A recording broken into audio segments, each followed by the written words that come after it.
Welcome back, everyone. We're going to start now with our second panel of the day, which is a panel on Marxism.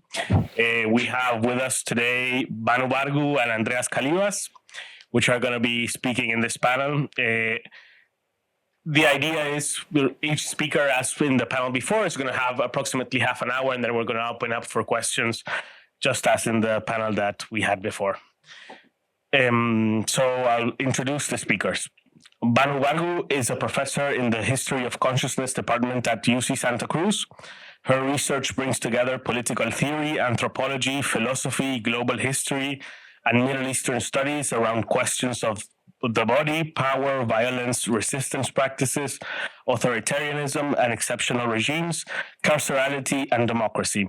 As a political theorist, her main areas of focus are modern and contemporary political thought, post-structuralist, and critical theory. She is the author of Starve and Immolate, The Politics of Human Weapons, and the forthcoming Disembodiment, Corporeal Politics of Radical Refusal. And she will be starting, and then we will have Andreas Kalyvas, who is a professor here at the New School, professor of politics. His work focuses on democratic theory and the history of political thought from ancient Greek and Roman to modern and contemporary continental political theory. His research interests are situated in the intersection of politics, history, and jurisprudence, with a strong emphasis on the relationship between popular sovereignty and constituent power, disobedience, resistance, sedition, and revolutionary breaks, the norm and the exception, emergency rule and dictatorship, state theory and oligarchic power, citizenship, cosmopolitanism, and migration. He is currently completing a book manuscript entitled Tyranny Legalized, Republicanism, Dictatorship, and the Enemy Within. So without further ado, I leave you with the panelists. Thank you. Is this working? Okay. But you have to speak I have really to close speak it. close. Okay. How's this? Better? Okay, awesome. Okay, I want to thank the organizers, Udeepta, Louise, Jochen, and of course, Professor Carlos Forment for the kind invitation to be here, which has special meaning for me as I've worked at the New School for over a decade before moving to the University of California. It feels wonderful to be back, to see old friends, and to be in conversation after many years with my colleague and comrade, Andreas Kalyvas. Before I begin, I want to salute the people of Palestine and the students and faculty across U.S. campuses who are braving police violence as they call for justice for the people of Palestine. Okay, Althusser and the Colonial. Althusser is in many ways the wrong figure to look at if one's objective is to think about colonialism.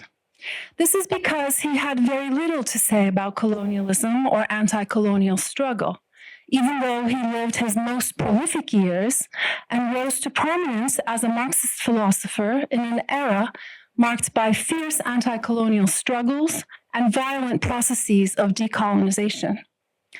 Let us recall that this is a time when the battle for Algerian independence is waging at full force between 1954 and 62, led by the National Liberation Front and the National Liberation Army. France's military attempt to preserve its colonial empire in Algeria had come on the heels of war in Indochina. However, the Algerian War was much more important because of the way in which Algeria was imagined to be an extension of France and the high numbers of French settlers residing in Algeria. In 1954, there were approximately 1 million French citizens in Algeria, some 80% born in Algeria and committed to retaining Algeria as French, and around 8.5 million indigenous Arab and Berbers. Over the next 8 years in which Algerian resistance fought a guerrilla war and the French ran a dirty counterinsurgency campaign whose extensive use of torture has been well documented, alongside a number of other violent tactics, the French government deployed nearly 500,000 soldiers in 1956 alone in order to squash the resistance. The support of right-wing forces in Algeria, acting with the sympathies of the higher echelons of the army, catapulted Charles de Gaulle back to power as the Fourth Republic fell. De Gaulle was installed in 1958 in a strong presidential regime. However, the rampant use of torture on part of France, especially by conscripted French soldiers who were deployed in Algeria, led to turmoil back at the center and eventually helped change public opinion on the Algerian question. The Algerian War came to an end with the Evian Accords in 1962, negotiated by de Gaulle. On the whole, around 1.5 million French soldiers fought in the Algerian War, suffering around 25,000 casualties, with over 220,000 Algerian deaths. During these 8 years, as well as beyond, one is hard-pressed to find extensive discussion of the Algerian struggle for independence in any of Althusser's works. Unlike prominent anti-colonial thinkers coming from French colonies, such as Aimé Césaire, who publicly resigned from the party, and Frantz Fanon, who had thrown himself into the struggle with the FLN, unlike Jean-Paul Sartre, for example, who was a vocal critic of the party's position vis-à-vis Algeria, or other figures such as Jacques Jourquet and Maxime Rawlinson, who were marginalized or expelled by the party for the positions they took on the Algerian War, Althusser remained conspicuously silent. He was not a signatory to the famous Manifesto of the 121, published in September 1960, which called on the government for the recognition of the legitimacy of the Algerian struggle for independence and condemned police brutality while also advocating for the insubordination and desertion of soldiers, a declaration that was signed by such influential figures as Simone de Beauvoir, Maurice Blanchot, André Breton, Daniel Guérin, François Maspero, Jean-Paul Sartre, Guy Debord, among others. From the infamous massacre of Algerian demonstrators in Paris, when the bodies of beaten and drowned Algerians were found floating in the Seine River after the peaceful demonstration organized by the FLN on October 7, 1961, to the stampede in Charon Station in 1962, when demonstrators dispersing from a protest against the OAS, the secret army organization that engaged in counterinsurgency tactics to keep Algeria French, demonstrators were crushed and beaten to death by the police. Althusser wrote and taught in an intensely politicized conjuncture marked by the Algerian struggle and was surrounded by students who were active participants in that struggle. It is well known that some of his most prominent students at the École Normale, with whom Althusser had very close ties, such as Étienne Balibar, Régis Debray, Pierre Macheret, among others, were active in the Algerian Solidarity movement and involved with the Communist Students' Union, whose activism was directed especially at the sending of conscripts to Algeria and police brutality at home and abroad. In spite of this conjuncture of anti-colonial struggle, Althusser hardly ever makes colonial domination into an object of theoretical reflection and never discusses the anti-colonial struggle in Algeria. In works that postdate Algerian independence, there are few scattered references to Algeria alongside Cuba, Vietnam, etc. as important struggles, but nothing of significance.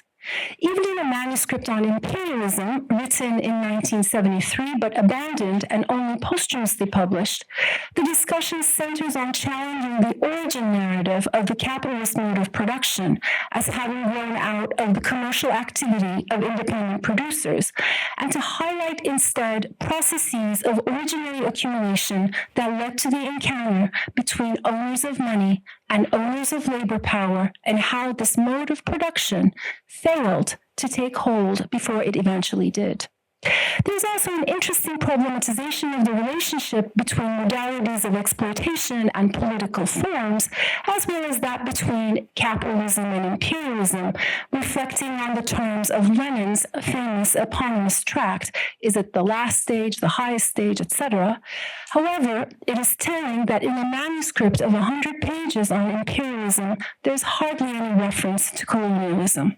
And where there is, it is to indicate neocolonialism as the basis of capitalist hegemony, as a tactic of monopoly capitalism's struggle to divide up the world by the force of arms. That's it. Instead, it's noteworthy that Althusser quickly recenters the discussion away from colonialism, only to abandon it to discuss bourgeois influences that distort the meaning and reception of Marxist thought. Allow me to quote. He says, we have a natural tendency to identify imperialism with colonial or neocolonial conquest and aggression, with the pillaging and exploitation of the Third World. All of that is indeed part of what imperialism has in its hunting bag. But are we aware that imperialism operates first and foremost in the metropolitan countries at metropolitan workers' expense? That imperialism is first and foremost domestic and global before it is a matter of foreign intervention. End of quote.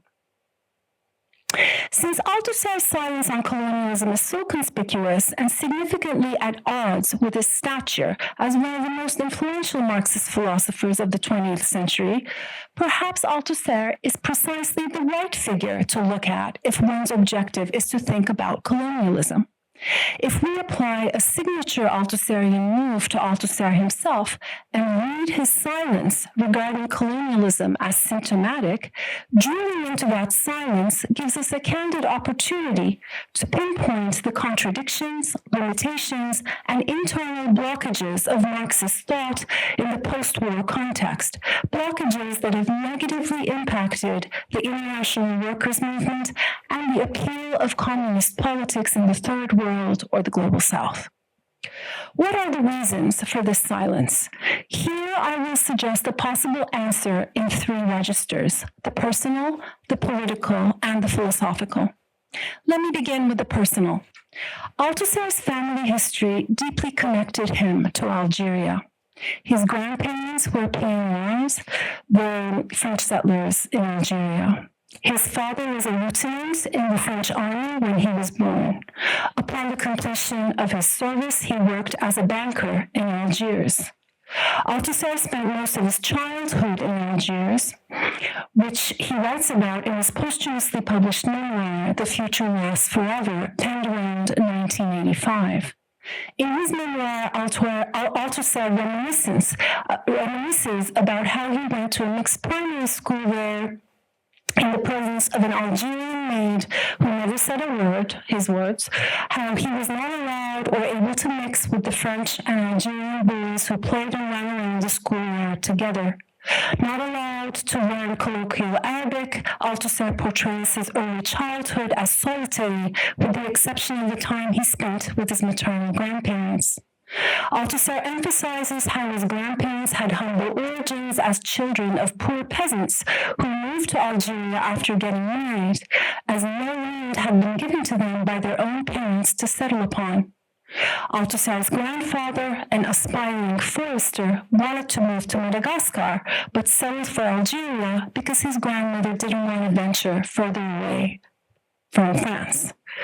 He talks about how, for example, settling in the wild and remote forests of Algeria, his maternal grandparents lived in isolation with few possibilities of sociality, and those mainly with the local Arab and Berber population.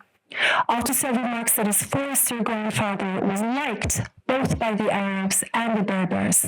In a rare moment, he says, the names of those remote regions of Algeria came back to me during the 60s when they became key hiding places and battlegrounds for the Algerian resistance, one of the exceptional references.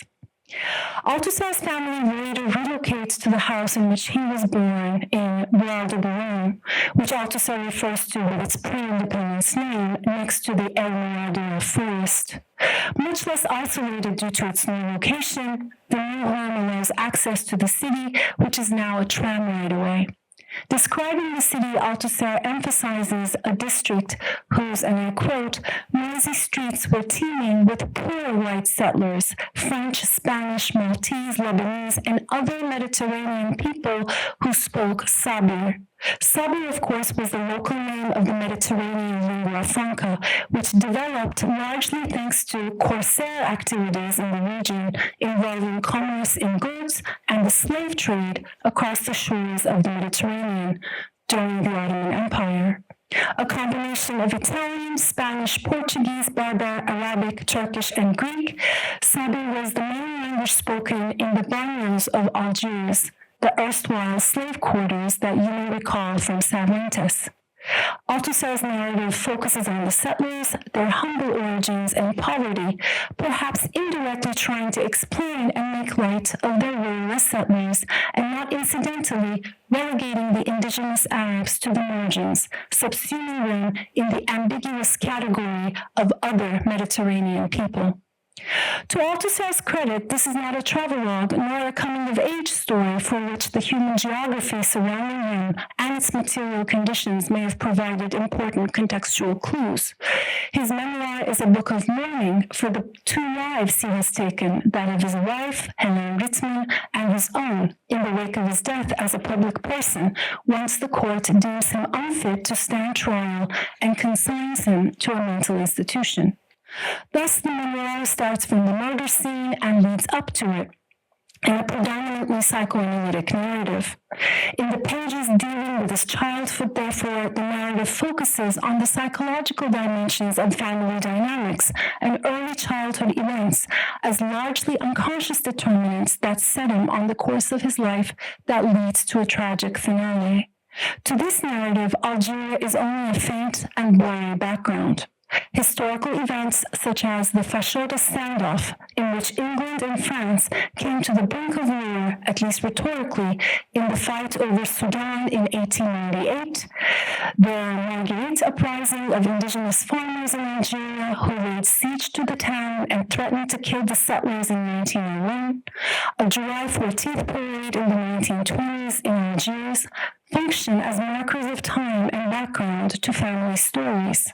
In the first, Althusser talks about how his grandmother stocked up on food in fear of the impending war. In the next, she waited with gun in her lap to take her own life and the lives of her two daughters in case the indigenous came to attack her house. In the last episode, Althusser receives a tennis racket for a birthday gift from his grandmother. More than the significance of these events or any critical comprehension of what they may imply for the status of his family as settlers, Althusser is interested in highlighting how being given the name of his mother's first love, who died in the war before they could marry, leaving them families to marry her to the younger brother, created dynamics that catapulted him on his mental anguish and overdetermined the course of his life. Perhaps more important in shaping Althusser's silence on colonialism than his family history and childhood that connect him to Algeria and remain until the end of his life an area opaque to self-reflexivity is his political attachment to the Communist Party of France, to which he became a member in 1947 and remained loyal until the late 1970s. This is paradoxical, as one might expect PCF to have supported the Algerian liberation movement against the colonial power of France as part of an internationalist communist politics. It was Lenin, after all, who had definitively asserted the alliance between the proletarian revolution at home and the national liberation movements in the colonies, interpreting those struggles not only as important attacks against imperialism, but also as necessary first steps toward setting up bourgeois democracies that would then become the site for other proletarian revolutions. With the Third International, communist support for national liberation movements had become the official line. However, there were many tensions within PCF around this issue, which pitted patriotism and national solidarity against internationalism and anti-colonialism. On the one hand was a civilizationist narrative informed by a historicist interpretation of colonialism as bringing progress to the colonies. On the other was a stagist narrative of revolution in which the clearly highest stage of socialist revolution was expected to come to fruition after the bourgeois democratic one would be achieved with the gaining of national independence in the colonies. The undecisive clash between these two narratives culminated in a profound ambivalence in the party regarding Algerian independence, despite the presence of growing internal dissent.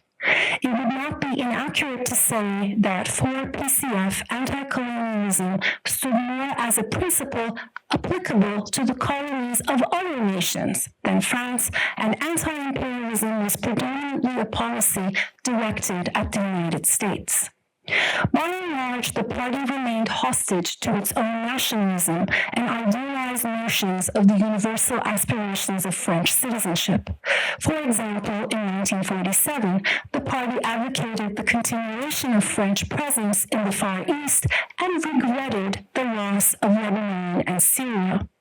In the Indo-Chinese War, launched by France after Vietnamese independence, the lack of commitment to decolonization, despite its ostensibly held principles to the contrary, led the party to tread a thin line. On the one hand, it criticized the French war effort in Indochina and staged campaigns against its unconstitutionality, while at the same time it abstained from advocating Vietnam's separation from the French Union. Instead of an open critique of French imperial ambitions, the party viewed American imperialism as the main threat in the Cold War, a perspective largely shaped by the hegemony of the USSR within the international communist movement. As a result, PCF viewed decolonizing nations as potentially becoming prey to American imperialism.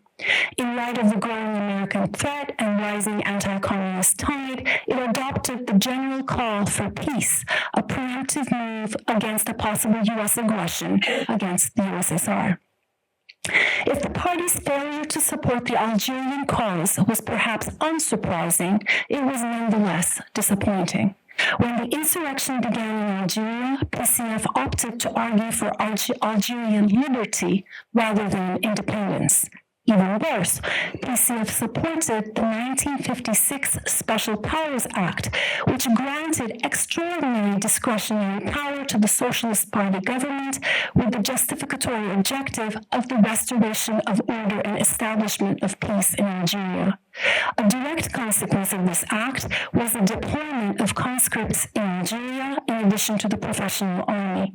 The same act led to the utilization of torture, legalizing what was already a pervasive practice in Algeria. It also increased repression at home with censorship of the press and growing reports of torture in France as well. It was only with de Gaulle's capturing of government by a right-wing coup staged by French settlers in Algeria with the support of the army, and the extraordinary powers that was granted in the Fifth Republic that PCF was finally pushed to take a more oppositional position. Even then, the party did not embrace the Algerian cause. Instead, it turns its energies to contest the consolidation of the Gaullist regime. In 1959, PCF's main program aimed at the restoration and renovation of democracy and called for unity among all democratic and national forces. The central goal for the party was ousting de Gaulle, its almost exclusive focus, Gaullist absolutism. The Algerian question could be resolved, the party seemed to believe, once de Gaulle was out of the picture. The position continued well into the Algerian War. Thus, one may conclude that as a result of his unwavering loyalty to the party, Althusser remained silent on the question of Algeria, but that this silence, however problematic, was only a tactical omission that did not reflect either his personal views or, more important, his philosophical thought. On a third, more philosophical register, then, I want to suggest that this silence was neither simply the result of an unconscious personal attachment, nor the function of a voluntary political attachment. Instead, I would venture that the question of colonialism is a constitutive limitation of Althusser's thought as a whole. Even though Althusser wrote in a conjuncture defined by anti-colonial struggles, he did not write in a problematic of decolonization. During the time of the Algerian War, for example, Althusser wrote his first manuscript, which was dedicated to Montesquieu's thought. This brilliant manuscript served two purposes that I reveal of Althusser's intersecting concerns. On the one hand, elements of Montesquieu's thought served as a precursor of Marx to rethink questions of causality, teleology, and totality that would enable rejuvenation of Marxism.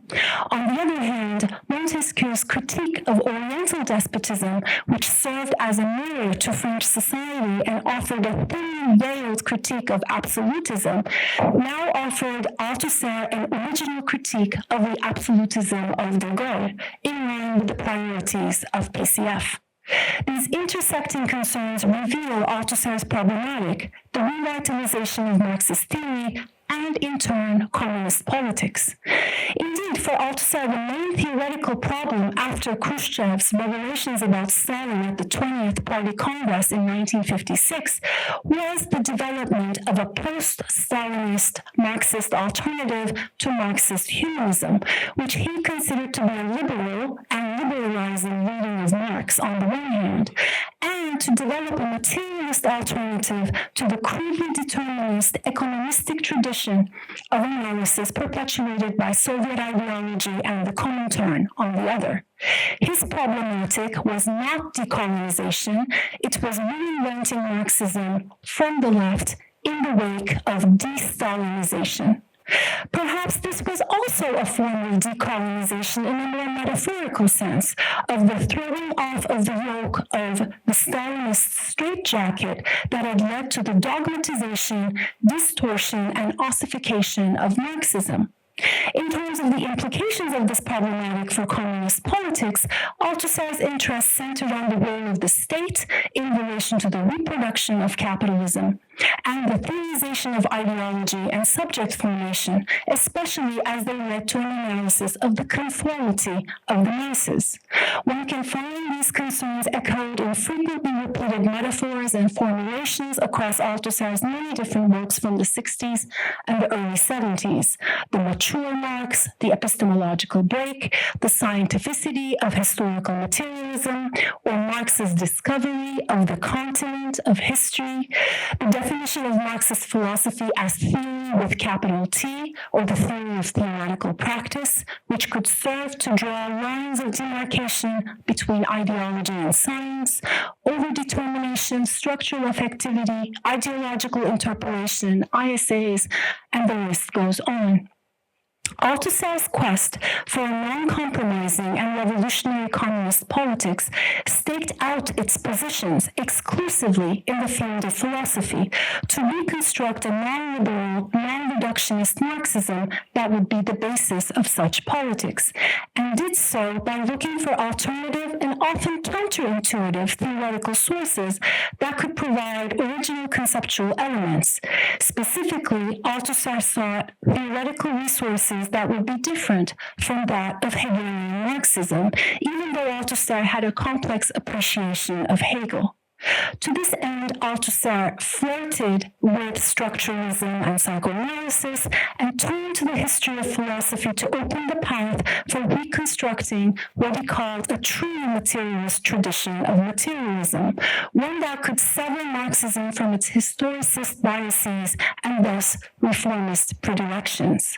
He took up pre-Marxist and non-Marxist figures such as Epicurus, Machiavelli, Rousseau, Spinoza, Freud, Lacan, among others. With generative and non-conventional readings of such figures, he sought to chart a new path for Marxist philosophy, albeit exclusively within the Western philosophical tradition. In this regard, it may be objected that Althusser, almost singularly among European thinkers, also took an interest in such non-Western figures as Lenin and Mao, who had themselves been of paramount importance for anti-colonial struggles. It is true that Althusser did write about Lenin and Mao long before it was fashionable to do so in the academy. However, not necessarily to think beyond a Eurocentric frame. Instead, such figures presented occasions to sharpen formulations that Althusser could enlist toward addressing the issues that came out of the crisis of Marxism.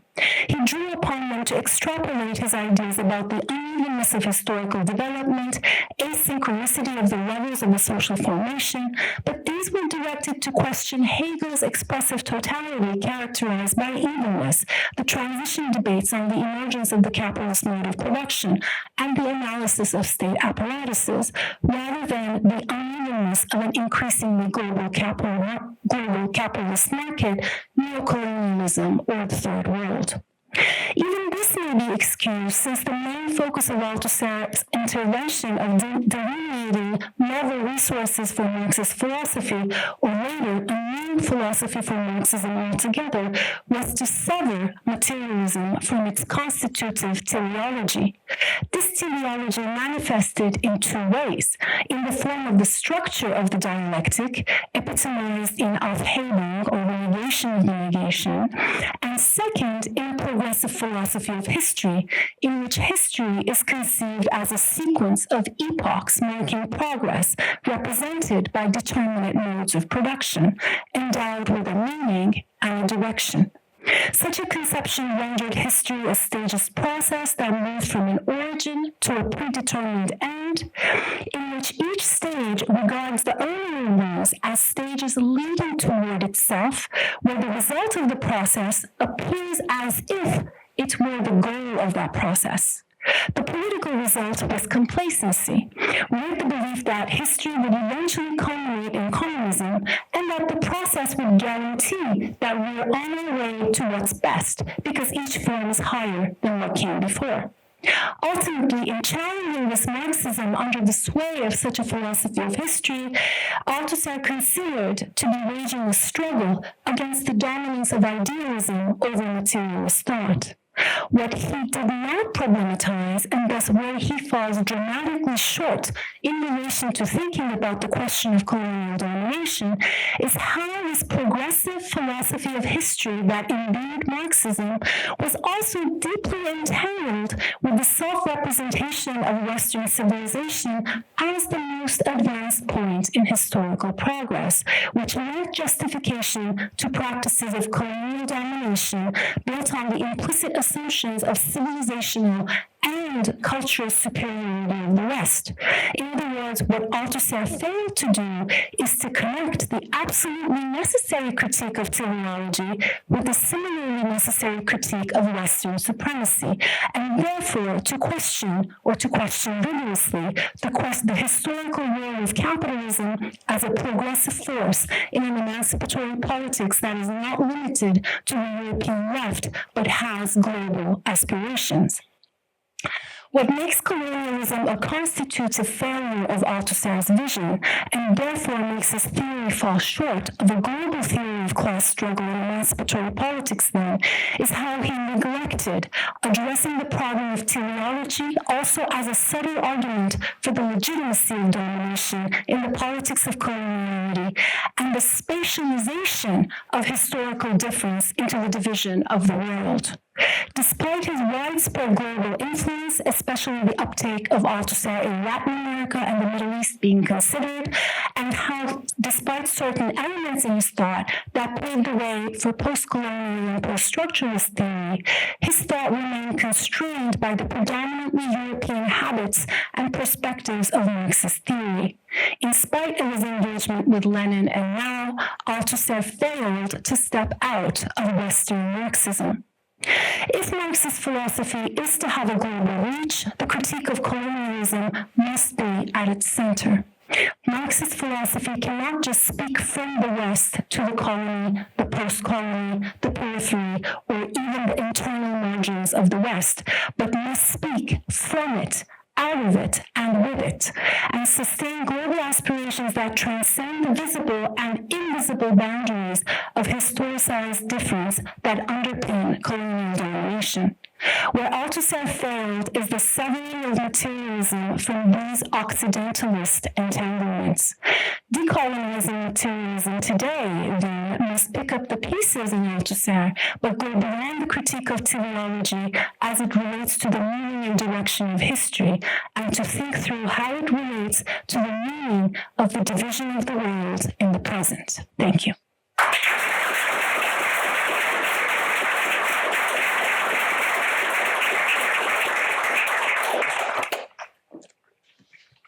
So also I want to thank the organizers, Carlos, Louis. Let's see how we're going to do it. Louis, Udeepta, Jochen, for this kind invitation, and also for organizing this event at such a timely moment where the liberal capitalist state is showing again its repressive and monstrous face. Also, for what is worth, I want to acknowledge that my presentation owes much to the students who attended a reading group we had on colonial anti-communist thought last fall, a group that was supported by the critical perspectives on anti-colonial, on democratic anti-colonialism program. So, I also think that some of the questions that Banu raised were answered by the Bolsheviks. Let's see. Probably Althusser didn't read them well. Exactly a century ago, in April 1924, actually in April 21, 1924, Leon Trotsky predicted that, and I quote, the center of gravity of the revolutionary movement will be transferred to the east. End of quote. He made this claim while commenting on one of Lenin's last articles, Better, Fewer, but Better, published in 1923, in which Lenin had argued that, in the last analysis, the outcome of the struggle for world emancipation will be decided by the anti-colonial struggles in the capitalist periphery. These two statements are far from being isolated or casual observations. Rather, they exemplify a profound geopolitical and strategic reorientation in Bolshevik theories of capitalism and revolution. They were the culmination of a long and remarkable reworking of Marxism with some far-reaching implications. My presentation today is an intervention in the ongoing debates on decolonizing Marxism. There is a firm belief that Karl Marx and the first generation of 19th century Marxists conferred to Europe an historical, economic, political, and sometimes also civilizational primacy that failed to properly understand the centrality of colonialism, thus remaining trapped within a provincial Eurocentric framework that had since plagued Western Marxism. Although with Marx things might be a little bit more complicated in some of his writings. This relative indifference to the question of the colony and its revolutionary significance can be traced to the following reasons, or some of the following reasons. Classical Marxism shared to a certain degree a diffusionist vision according to which capitalism emerged endogenously in Europe, the result of internal economic contradictions and social developments intrinsic and unique to the history of this region, to spread subsequently around the world, arriving in the colonies fully formed, acquiring through time a global reach by simply extending its sphere of application on a larger scale with the quantitative integration of new European, non-European spaces into an existing economic system. Respectively, for the first generation of European Marxists, the accepted assumption was that the transition to socialism could only happen in the most developed capitalist countries with a large industrial working class after the completion of the liberal bourgeois revolutions. Against this background, I argue, a new discourse emerged in the first 3 decades of the 20th century that broke away from classical and orthodox understandings of socialism to put forward a radical vision of the capitalist world system that eventually resulted in a profound and comprehensive reformulation of Marxism based on a systematic and explicit anti-colonial logic. My talk, therefore, is a preliminary, schematic attempt to revisit this formative initial encounter between Marxism and the colonial question in order to inquire, on the one hand, how it radically transformed Marxism by decolonizing it, and on the other hand, how it inaugurated a global anti-colonial revolutionary vision, the first ever to blend into a unified discourse capitalism, imperialism, colonialism, racism, and communism. More precisely, I will examine some revolutionary currents that were shaped by their account of the colonial question. At one point, they proclaimed the attitude to colonialism to be, and I quote, a measure of clarity of communist thought, end of quote, and asserted that no other question, I quote, had such a great importance for the further development of the world revolution and the national colonial question, end of quote. This is part of the Second Congress in Moscow of the Third International. What clearly distinguished this occurrence from other socialist movements and tendencies, especially the one identified with the tradition of social democracy and the Second International, is not only that they raised this question, that is the colonial question, or that they were the first to raise it, although they might have been among the first, but that they placed it at the very center of their economic, political, and revolutionary considerations. Such a decisive repositioning of the colony had radical implications for Marxism and, as importantly, for anti-colonialism and its global diffusion. It gave birth to a new vision of the global special order, what Lenin described in 1977 and 1917 as, and I quote, a general picture of the world capitalist system, end of quote, that marks a sharp geopolitical turn in the historical development of Marxism and announcing a global anti-colonial theory from a communist standpoint. Geography subsumed history. The colony took primacy over the metropole. This new spatial imaginary is the subject of my talk, which I designate under the general rubric Bolshevik anti-colonial thought.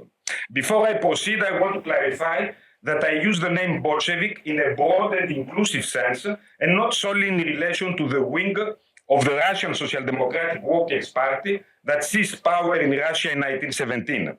By referring to the Bolsheviks as a much wider political and intellectual network, a communist transnationalism of sorts, consisting of various revolutionary currents, movements, and tendencies, I seek to include not only some of its most prominent members, such as Lenin, Trotsky, Bukharin, Radek, Kamenev, and Zinoviev, but also, and crucially, Rosa Luxemburg, M.N. Roy, Ahmed Sultanzadev, Liu Shaoqu, Park Chin-san, Zhang Talei, Claude Mackay, Yvonne Jones, Ho Chi Minh, and many others who were actively involved in the same revolutionary circles, participating in the same congresses, debating the colonial question from a Marxist perspective, arguing with each other about the role, meaning, and prospect of anti-colonial struggles, sharing a common political vocabulary and ideological orientation, aiming at an anti-capitalist socialist world revolution, and who self-identified as communists.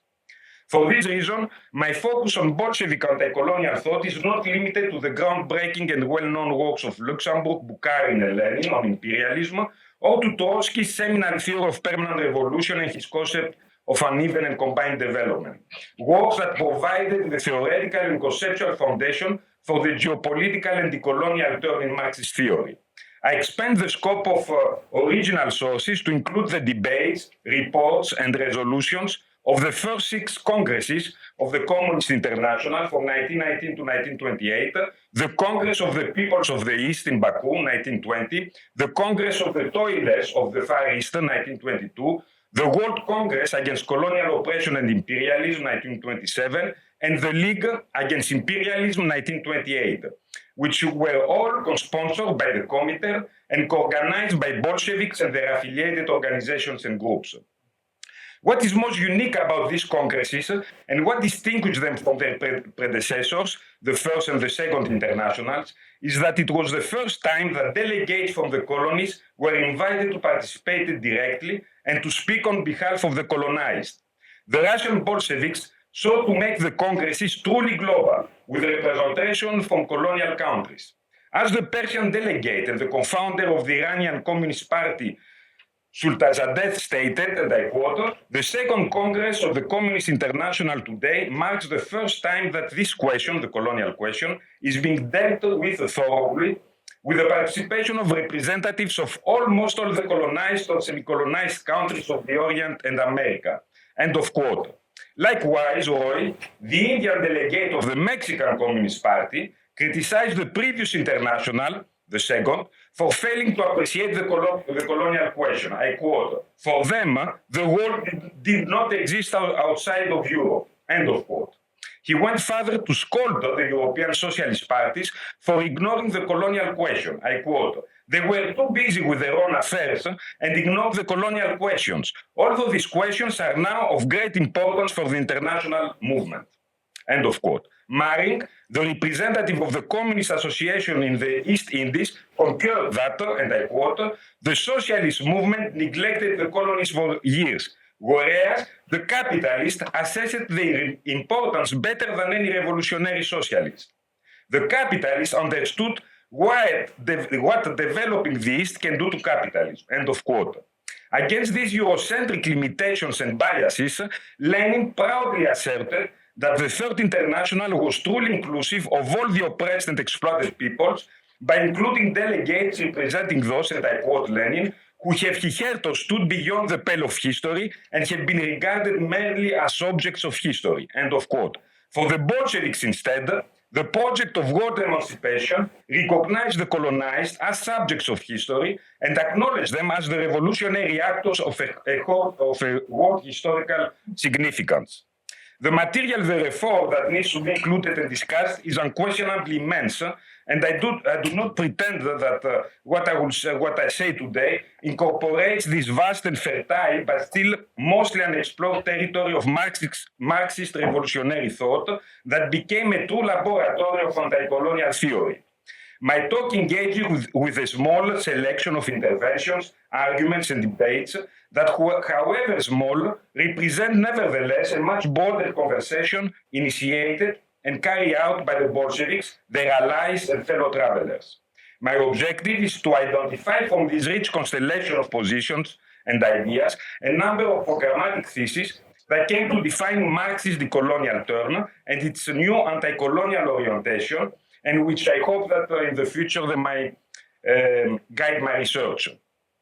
By doing so, I seek to capture a transformative moment in the history of the 20th century, early 20th century Marxism that directly confronted and interrogated the Eurocentric premises of its earlier classical phase and its central historical and geographical assumptions, and laid the theoretical and conceptual foundations for its decolonization. So let's start with what might be the first part. Today I will make three claims. First, the radical reworking of Marxism that began in the early 20th century resulted in a comprehensive new world picture, that is, a unique spatio-economic imaginary defined by the global division between the capitalist metropole and the colonial periphery, between, and I quote, a large number of oppressed nations and a significant number of oppressor nations, end of quote. That is, the West and its colonial possessions in Asia, Africa, Latin America, and the Middle East. The Bolsheviks treated this dividing line as immanent to and constitutive of the spatial structure of the new global geography of capitalism in the age of imperialism. This global line cut across the whole earth by differentiating between two spheres, their territories and populations, that is, the metropolitan core and its colonies and semi-colonies, the advanced capitalist states and the dependent colonial spaces of accumulation, dispossession, and exploitation, that is, between the colonizer and the colonized. The Bolsheviks emphasized that this new imperialist global line is, and I quote, the cardinal idea, end of quote, that distinguishes communism from European social democracy. Second, this new geopolitical imaginary placed the colonies at the very foundation of the world capitalist system and prompted a radical rethinking of the constitutive role of the colonial possessions for the reproduction of capitalism at a global scale. According to Roy's forceful formulation, I quote, the fountainhead from which European capitalism draws its main strength is no longer to be found in the industrial countries of Europe, but in the colonial possession and dependencies. End of quote.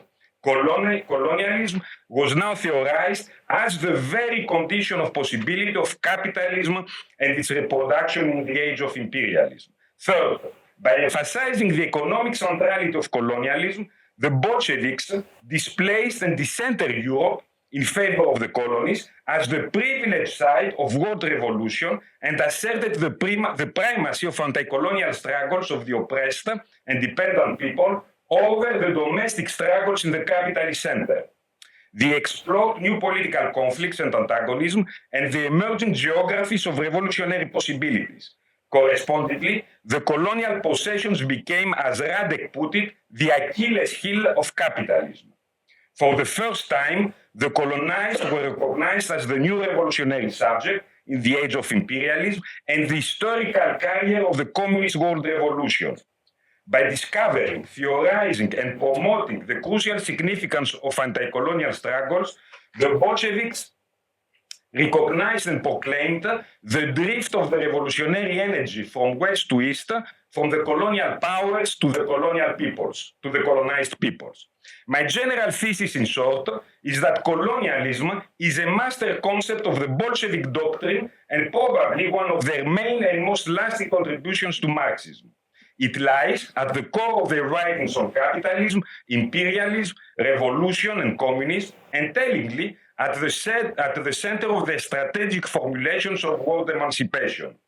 They explored the historical origins and economic position of the colonies, studied closely their social structure and class relations, and discussed their political specificity. But foremost, they debated the revolutionary of the anti-colonial struggles. This centrality is confirmed by the pivotal presence of the colonies in their descriptive and diagnostic treatment of imperialism. The colonies at once sustain and reproduce the material foundations of the capitalist world system. As its weaker links, they set off its dissolution. And against the radicalization and incorporation of the Western working classes, they renew and bring about the demand for a communist future. The centrality of communism, of colonialism, operates both in the making and unmaking of imperialism, from its beginnings to its downfall. What remains distinctive about the Bolshevik approach is that they regarded colonialism as essential for the revolutionary project. The consistency and inventive way in which they treated the relationship of capitalism, revolution, and colonialism indicates how they relativized the West, that is, how they removed and dethroned it from the center of the earth. This break with the Eurocentric assumptions of 19th century Marxism represents the most extraordinary contribution of Bolshevik communist thought, consisting of a double movement. By ascribing to the colonies an economic, geopolitical, and revolutionary primacy, they came to decolonize Marxism.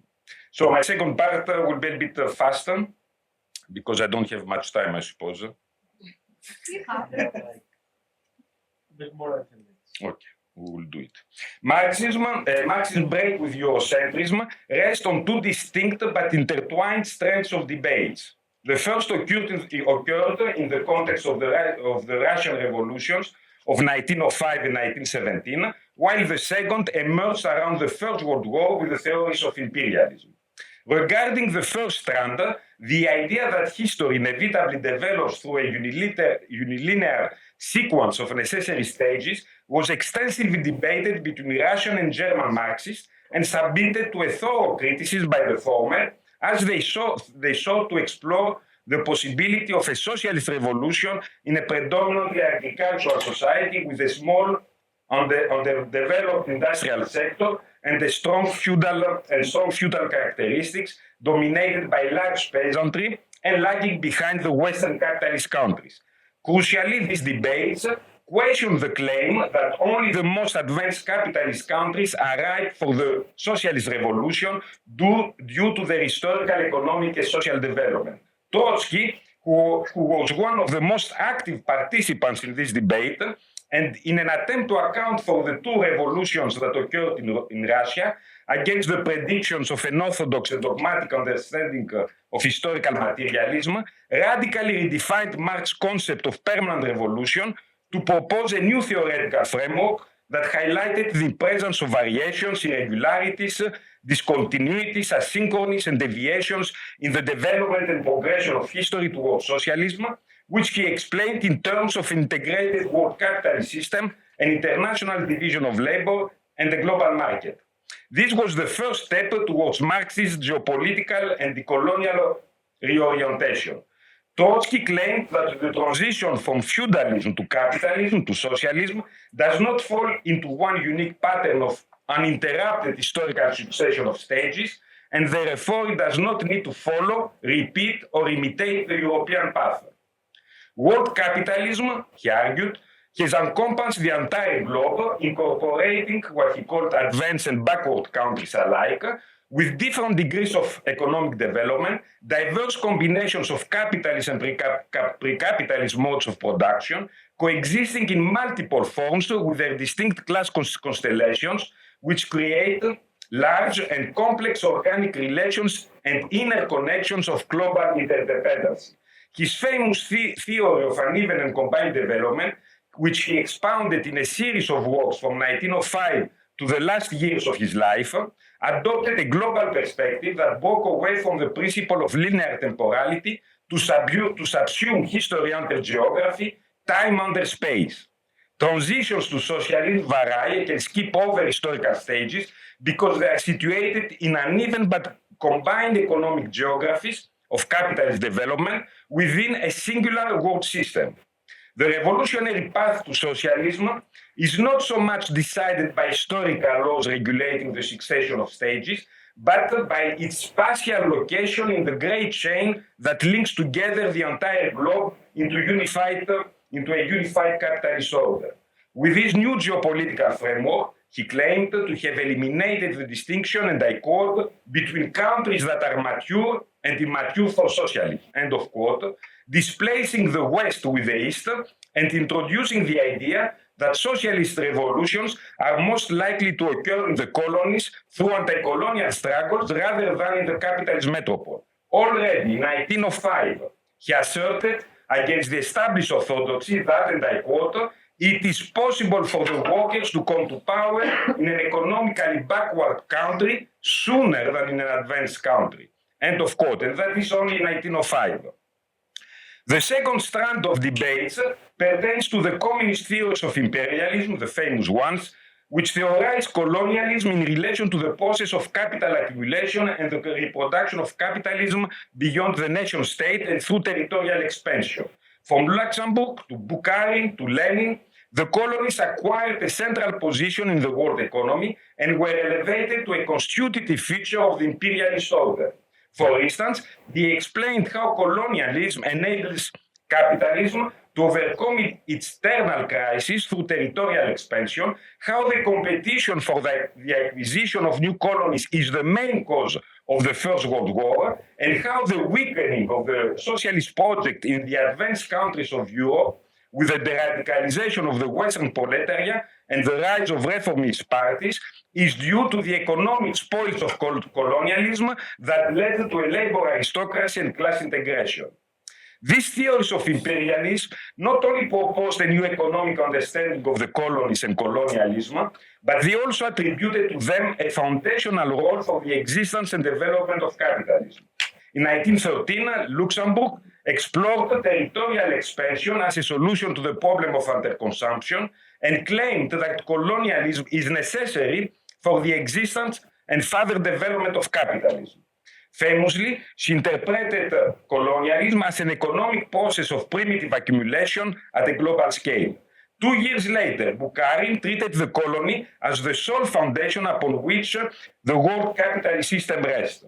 He regarded colonialism the source of what he called world surplus value that generates, his term again, super profits for the capitalist core countries.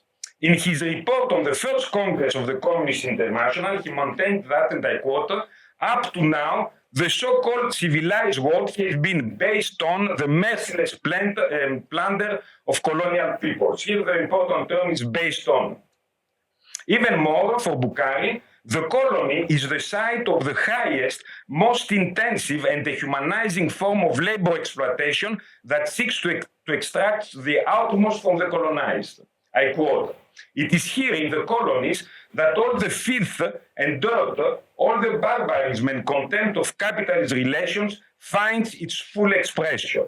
There you find the most repulsive decay and also the most active agent generating capitalism. Contemporary bourgeois democracy, just like the capitalist monarchies, blossomed with the splendid flowers on soil watered by the sweat and blood of 100 million Indians, Chinese, Africans, East Indians, and countless other colonial people, large and small, beneath the iron heel of the bankers who rule Europe and America. End of quote. The same view of colonialism as the most extreme and inhuman mode of capitalist exploitation, where capitalism reveals its truly monstrous face, appears in the 1919 Manifesto of the Communist International, penned by Trotsky. According to Hume, I quote, "Never has the capitalist rule shown itself more shamelessly. Never has the problem of colonial slavery been imposed more sharply than it is today," end of quote. In short, for the Bolsheviks, the colony, to return to Bukharin, is, and I quote, "the fertilizer for European civilization," end of quote. These denunciations amount to a radical reversal of the colonial difference, whereby the civilized West appears in its true barbaric form, and the uncivilized colony emerges as the victim of objectification and dehumanization. Hence, notwithstanding important differences and some heated disagreements, the communist interpretations of imperialism provided a common general framework for the Bolshevik theory of colonialism, now portrayed as the necessary foundation of capitalism. But not merely a base or the space of the real brutality of capitalism, the colony is also interpreted as the central feature of imperialism and the primary cause of the First World War. In 1917, Lenin provided the most elaborate and succinct description of the scramble for colonies as the driving force of imperialism and the ultimate origin of the Great War. Selectively blending the contributions of Luxemburg, Trotsky, Bukharin, he proposed colonialism and the struggle for colonies as the sole explanation for the new geopolitical antagonisms and international conflicts that led to the Great War. The Bolsheviks offered a new comprehensive original theory of colonialism with the concept of the colony at its very center, consisting of several interrelated propositions. Colonialism as the necessary condition of possibility of capitalism and its reproduction, as the most extreme and brutal method of capital exploitation that reveals its real violent nature in the age of imperialism, as the driving force and inevitable cause of global conflict and planetary wars. And finally, the main explanation for the de-radicalization of the working class and the class pacification of the advanced capitalist countries. And this is my last conclusion. It will be one page. The last aspect of the Bolshevik theory of colonialism brings me to my third and final claim: the displacement of revolutionary possibilities from the West to the East, from the advanced capitalist core countries to the colonial periphery, and the advent of a new revolutionary subject, the colonizer, the colonized, and its anti-colonial national liberation struggles. By appropriating the 19th century notion of labor aristocracy to reinterpret it as a political effect of colonialism, the Bolsheviks questioned Marx's historical expectation about the revolutionary mission of the Western proletariat in order to explain the failure of European socialist parties to overthrow capitalism and to account for their reformist turn. Colonialism explained why the predictions of the previous generations of Marxists failed. This failure is fully understood in economic rather than in subjective terms. The working classes with the colonialism, the working class of the capitalist core have become complicit as they benefit from the capitalist looting of the colonies through some kind of redistribution. To put it slightly in stronger terms, colonialism has corrupted the Western workers. In Lenin's powerful words, and I quote, "Out of such enormous super profits, it is quite possible to bribe the labor leaders and the upper stratum of the labor aristocracy.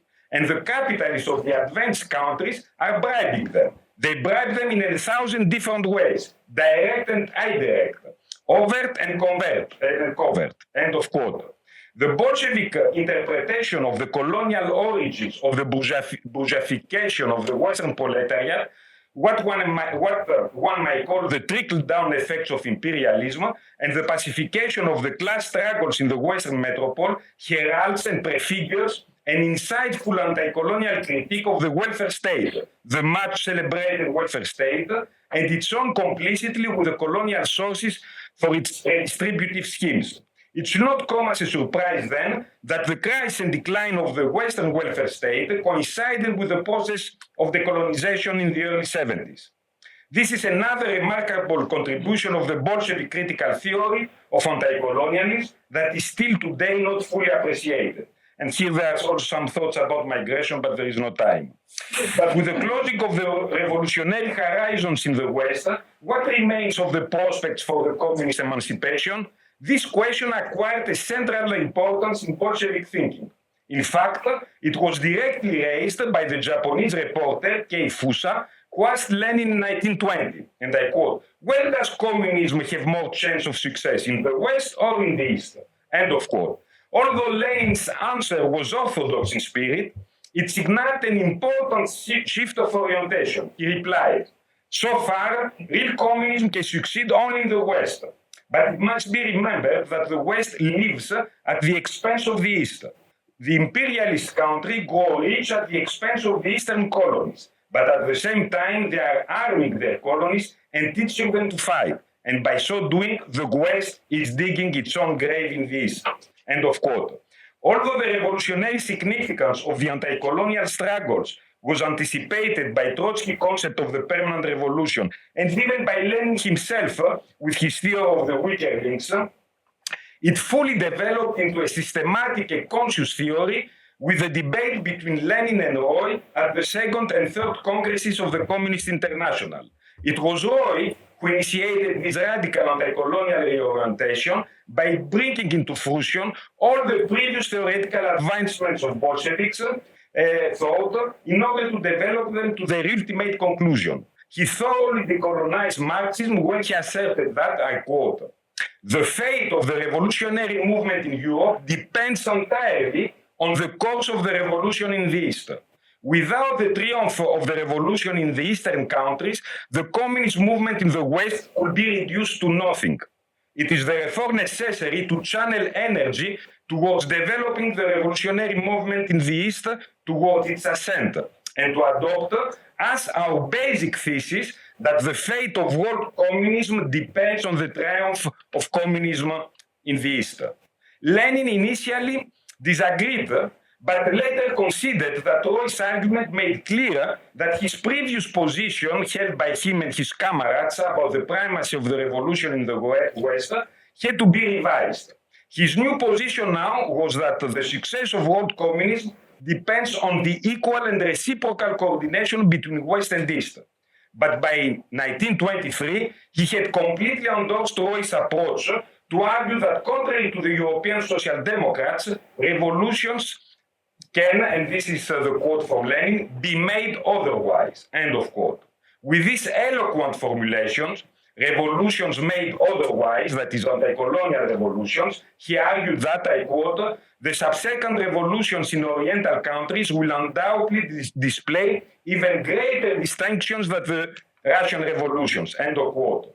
So to conclude this telegraphic and cursory discussion of Bolshevik anti-colonial thinking, it is important to note how the idea of colonies as the weakest link of imperialism acquired its full meaning as a conceptualization of the colonies as the stronger link of anti-colonial struggles. With this reconceptualization, the reversal between West and East was finalized and Marx is decolonized. Thank you.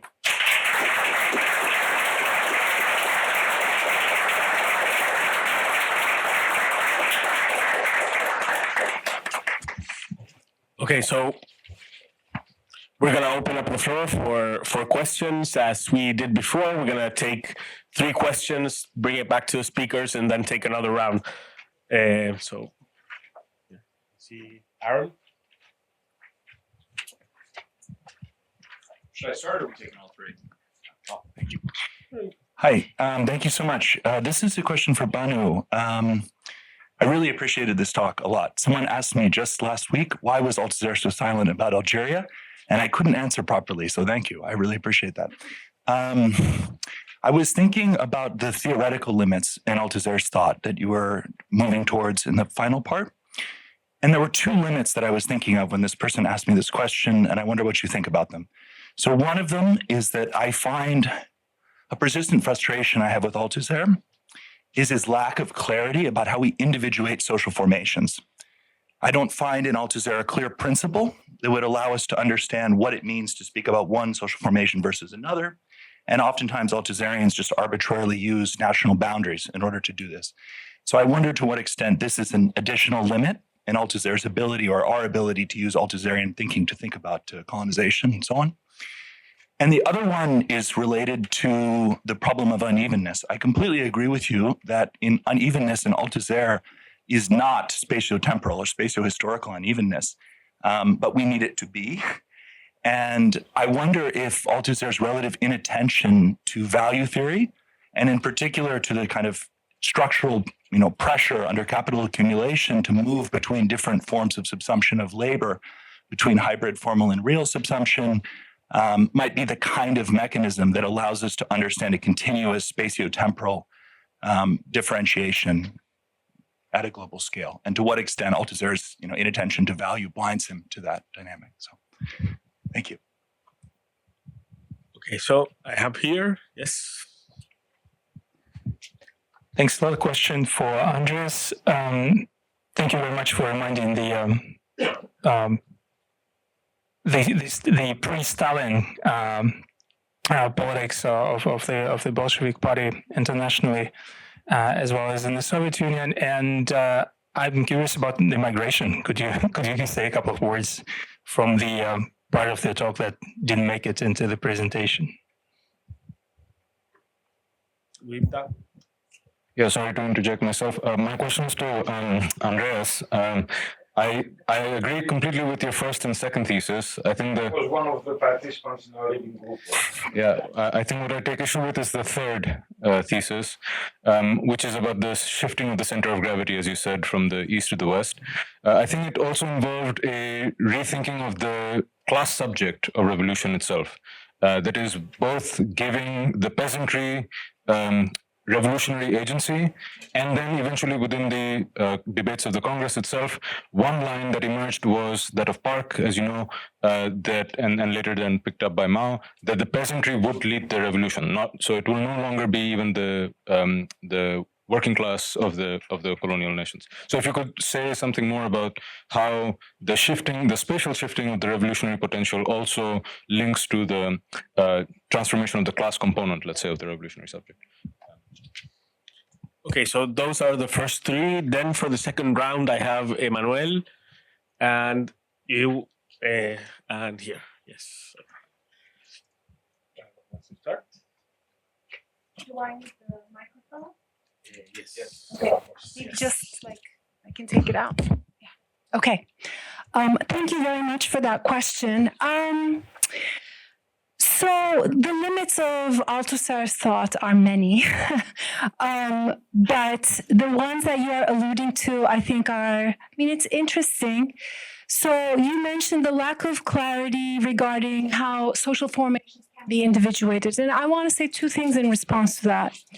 On the one hand, theoretically, in reading Capital especially, Althusser distinguishes between the more conceptual rendition of the mode of production and a more historical conception of a social formation which can contain more than one mode of production coexisting side by side and in forms that are actually intermingled, which opens the way could open the way to an appreciation of historical and spatiotemporal unevenness. But he doesn't go there. Part of the reason for that is that he doesn't go to anything empirical. I mean, he is a philosopher and he remains philosophical, even though he has many, many gestures toward politics and history. He is unable to do that. And maybe disinterested in doing that. But secondly, towards the later Althusser, he becomes more and more interested in contingency. And he revises a Marxist emphasis on the laws of history toward a more flexible sense of invariance that vary. And exceptions from the invariance or their configurations that are highly contingent and specific, and therefore he recurrently invokes Lenin's concrete analysis of concrete situations, the conjuncture. So there is that Althusser, or that interest in Althusser, precisely to be able to individuate social formations and to account for the great differences among historical context and revolutionary or non-revolutionary conjunctures. But does he do that himself? No. Some Althusserians, I think, try to do that to varying degrees of success.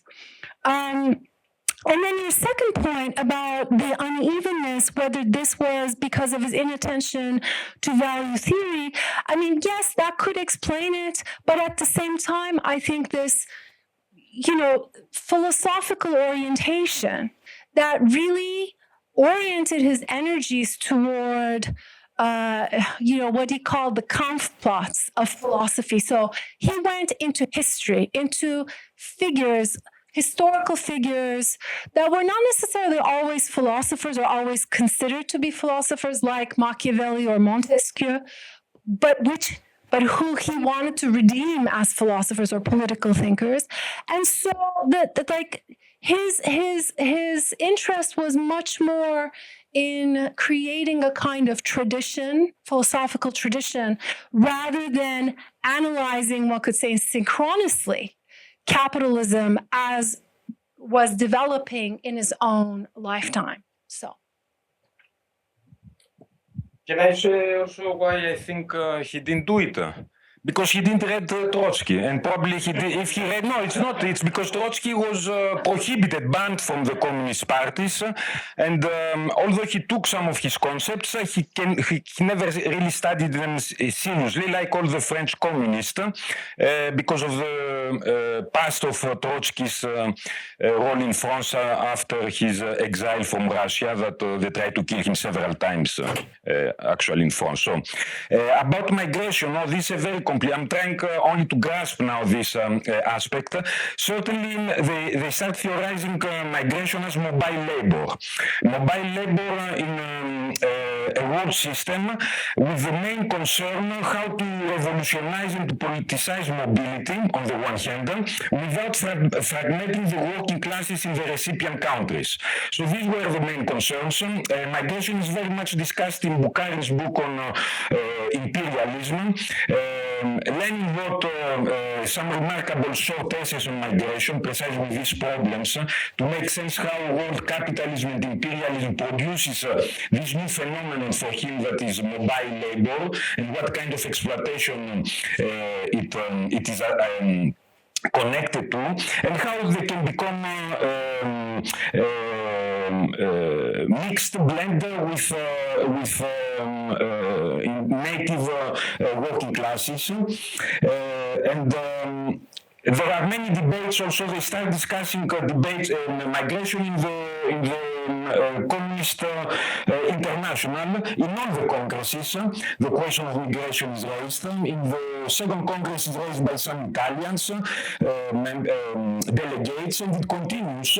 But I have not explored everything. So that's only the beginning. I'm not sure whether what kind of place it will have, but I'm interested that they understood it in relation to mobility, and also to some extent within the world capitalist system, where capital is mobile, so labor now becomes more mobile, and labor acquires also this kind of hybrid of many nationalities that meet each other while moving. Udeepta, yes, that's a very important and complex question. Certainly, I can see a kind of shift in the emphasis they give in the parties of such class alliances. In the beginning in the First International, still the emphasis is on the working class of the colonized countries. But as we discussed, gradually it shifts with the idea of national anti-colonial struggles. Once the bourgeoisie is not anymore the rule option, the peasantry as numerically dominant, large, takes a center stage. I haven't traced exactly when, but I looked at Schmon speeches in the Sixth Congress, where then the peasantry is explicitly foregrounded as the new revolutionary subject in the colonies. Also always through alliances, but now playing a predominant role. So I don't know, I have to look what happens between the Third and Fourth Congress to the Sixth Congress, because after the Sixth, Stalin changes the whole logic of the, destroys this internationalist movement. This also raises the question what form also the dictatorship of the proletariat will take for them, whether it would be the democratic bourgeois or the workers' peasant one. But it is this is a very crucial question, because if one can trace the way they thought class alliances, then one can understand the depth and the significance of their geopolitical and decolonial orientation. More the peasantry becomes central and the leading force, it means more they have broken from the Eurocentric paradigm. Thank you very much, both of you. Banu, it's great to have you back. We miss you. And also thank you for acknowledging support for the student protest and opposition to the genocide in Gaza. I cannot aspire to the finesse of a theoretical question of Aaron or Udeepta, so my questions are mostly historical. I was wondering, Banu, if you think that the Althusser's inability or lack of thought about the colonial question in Algeria is not only related to the French Communist Party, but also to the biography of France itself, particularly in ability to deal with Vichy France and the legacies of Vichy France. Particularly when we consider the figure of Maurice Popon, for example, that was the French prefect in Vichy France, then selected by Léon Blum, the socialist, in 1947 to be the commissariat in Lebanon, Corsica, and Algeria, and then by François Mitterrand in the Fourth Republic to be the Minister of Interior of France, and actually is responsible for the massacre at the Seine. And for Andreas, my question is mostly then, how do you frame, or if you think it's worth to frame, the thought of people like Mariátegui or Gramsci post this as a post-Bolshevik, anti-colonial, Marxist or thought? Thank you.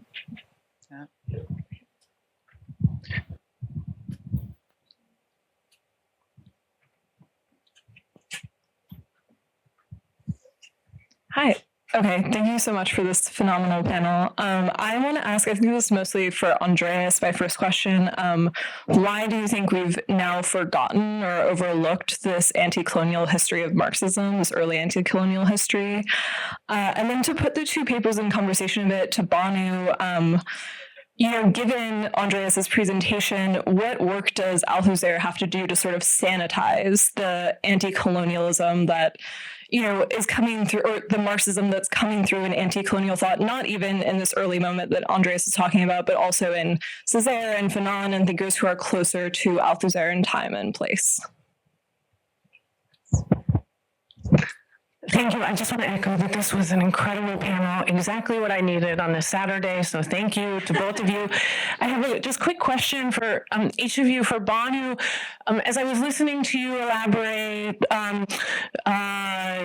Althusser's orientation to philosophy, which I think is exactly right, it occurred to me, well, what is special about this silence? He was silent about many things.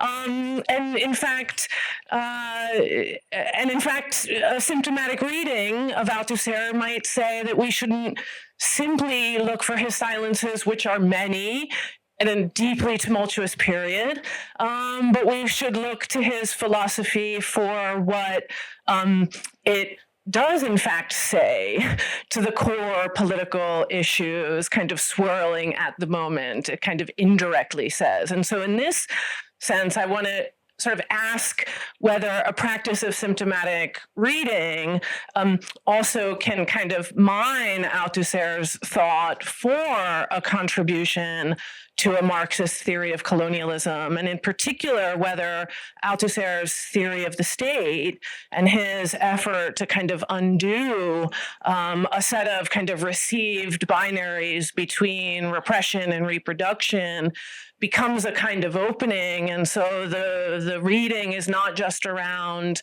Althusser's conspicuous silences, which I think are about sort of everything, but maybe more faithful to what symptomatic reading of his own philosophical project is, which is an effort to kind of listen for the political commitments, the political position taking in his philosophical arguments. And so I just wondered whether you think there is a kind of political position taking on colonialism, on Algeria, sort of built into the kind of abstract philosophical concepts. And then Andreas, I think I have the sort of reverse question that you have. You have the question about the anti-colonial project in Marxism kind of after the Bolsheviks. I had a question sort of about the kind of Cedric Robinson reading of the 19th century, where you have a kind of 19th century articulation of the colonial problem such that there isn't really, at least on Robinson's reading, the sort of 19th, 20th century divide that your paper seemed to kind of reconstruct, and I think very persuasively. But in that sense, I just wanted to kind of hear why you think that other historiography kind of misses something crucial about why, like, the Irish in England were not, in fact, part of a kind of 19th century theory of colonialism, but this project really properly emerges in the early 20th. Thanks. So before we move on to the next, to the speakers again, we have already 3 more questions. So let me see. A question for Banu. Yes. So we have already 3 more people that have asked to ask questions. I have Vanessa, Radhika, and Gary. So I don't know if we're going to have time for another round. So just in case you signal me and we don't have time, it's because of that. Well, maybe Andreas. Okay. So thank you. Yes, the post, I think Marietta of course, followed closely some of the congresses. And the shift to indigeneity shares the Bolshevik spirit. I think he was a Bolshevik in his early years. I don't know how long he remained self-identified as a communist Bolshevik, but I take this shift to be the translation of this Bolshevik decolonial reorientation in Latin America. And there the peasantry is the indigenous. So that also might show the global dispersion of Bolshevik thinking. Now, Gramsci with the subaltern, certainly Gramsci was very closely following this debate. He was also in correspondence with the congresses, and he says his articles on the Russian Revolution and the failure of Marx and Das Kapital, where he criticizes precisely because Marx could not predict the Russian Revolution, is shares in spirit. But with Gramsci it'll be different because of his imprisonment that stopped the conversation. But and in fact you can say that the concept of hegemony is an attempt to use the idea of dictatorship, but to reconfigure it from the Western European context. Because in the prison notebooks, his main concern is purely with Europe now, and how to find a strategy that might overcome the previous failures. And this is where he develops all his concepts about war in position, war in trenches. It will not be an assault like in Russia. So in a sense, there is a detour in Gramsci. He goes with the Bolsheviks. He realizes that the communist project has gone beyond Europe, but then he returns back to Europe to learn from. But I would like to learn more about Marianne from experts who are here on his thought. Why forgotten? Why the Bolsheviks were forgotten? Because they became totalitarian, became Stalinist, understood, interpreted as totalitarian and Stalinist. So there was never really a true dialogue between Bolshevik thinking on the one hand and 1940s, 1950s anti-colonial theory. So they were forgotten because of the bad reputation. Once you say totalitarianism, you say Bolsheviks, and that's it, and they have been forgotten forever. For Robin, that's a very important question that the first and in particular the first and the second Congress try to. They are aware that they have been pan movements. So they mention the Pan-Arabic movement, the Pan-African movement, and other anti-colonial movements, but they criticize them. Let's see if I can recall all the criticisms. The first is that they think that they look back in the past and they recreate a mythical past. They call it patriarchy, feudalism. They want to resurrect the pre-colonial world. The second is that they are not universalists. They don't want to connect all this, their own national struggle within the general integrated world system. In other words, they are two nationalists. The third that I think also emerges is that they are not explicitly anti-capitalists. They are willing to make concessions, and therefore they don't share the same communist horizon. So I think these are the three that I have identified in the first two congresses because they debate them. Especially Sultanzadeh is very critical of pan-Islamic anti-colonial movements for all these reasons, and then the other Bolsheviks agree. So I think that might be the main case, the main instance. But again, it's only the beginning. I have to the congresses against colonial oppression and imperialism created a new stage in this decolonial term of Marxism, one of the most radical that was cut in the very moment of its development by Stalin. But there the debates are even more radical and more advanced because they have left Europe behind. They don't even debate anymore. Now they debate about what will be their own strategies within the this global framework of the 1920s and the late 1920s, especially with the rise of new phenomena that the early Congress did address. So there is a lot of research to do, but I think with the past were these ideas, these positions. Thank you. Okay, several questions. Let me start with Emma's. You mentioned the inability of France to deal with the past, to deal with Vichy France. And I mean, I agree very much. Despite the many republics that France has had, I think one has to recognize the deep-seated continuities that undergird those breaks. And one of those continuities, obviously the nationalism, the civilizing mission, the investment in French citizenship and its universal values, all that. But then I also want to say that despite the experience of the Second World War, I think one of the deep-seated continuities is a kind of moral differentiation between the meaning of violence at home and violence abroad. Even if this abroad is seen as part of France, etc., it's still not exactly France. So in that sense, which is of course very much related to the humanness of the populations that live there and how much they value that.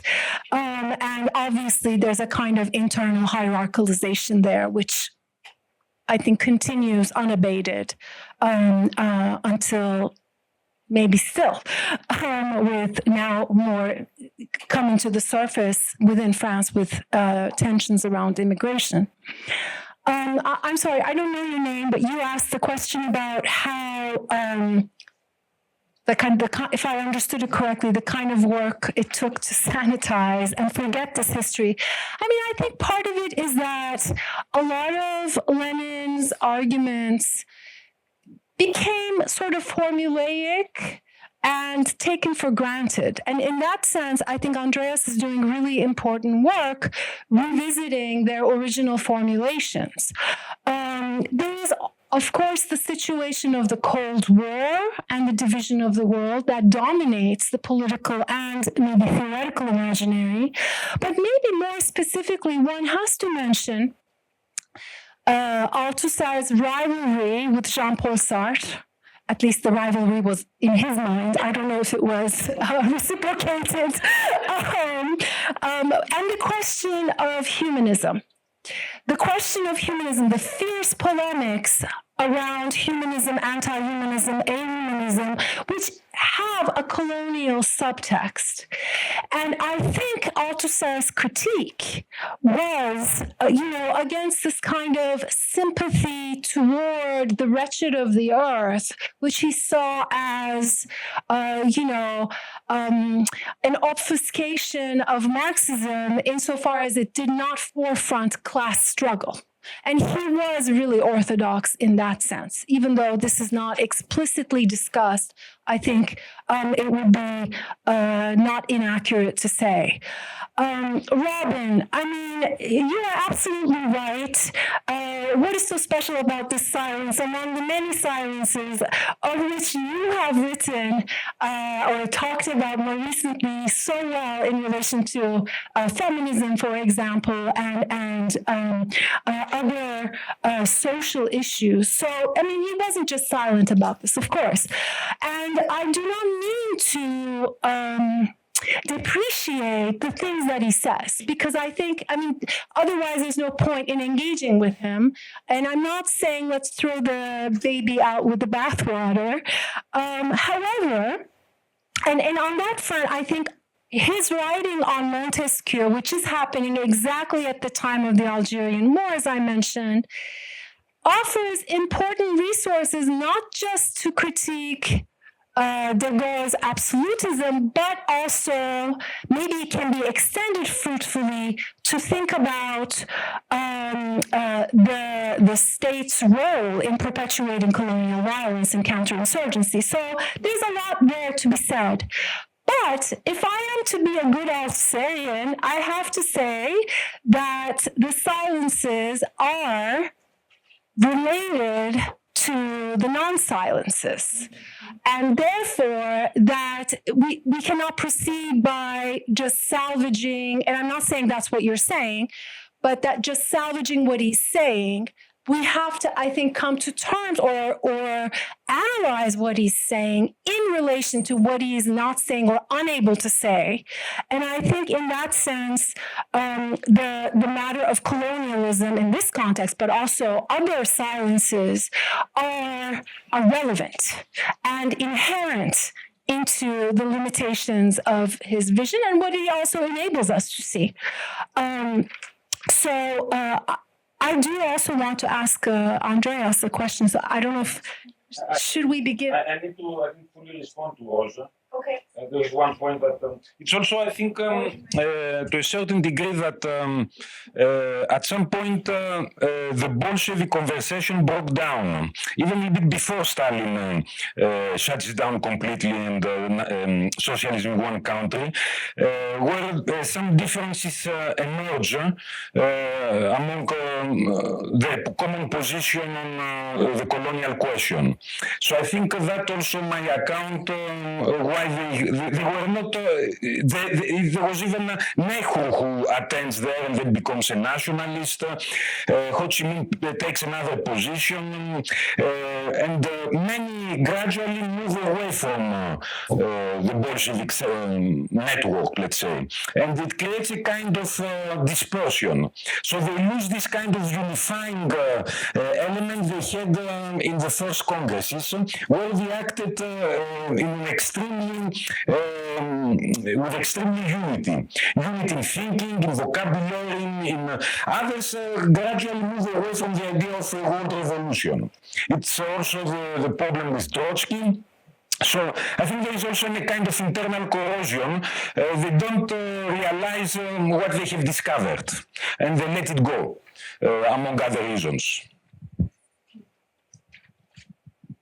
Okay, so I think we're only going to have time for one more round, which was the people that were already down, and then we're going to allow Banu and Andreas to ask each other one question. So I have Vanessa first. Thank you so much also from my side for an amazing panel. My question is directed to you, Andreas Kalyvas. And it's mainly actually really a conceptual question in terms of what we mean by decolonization.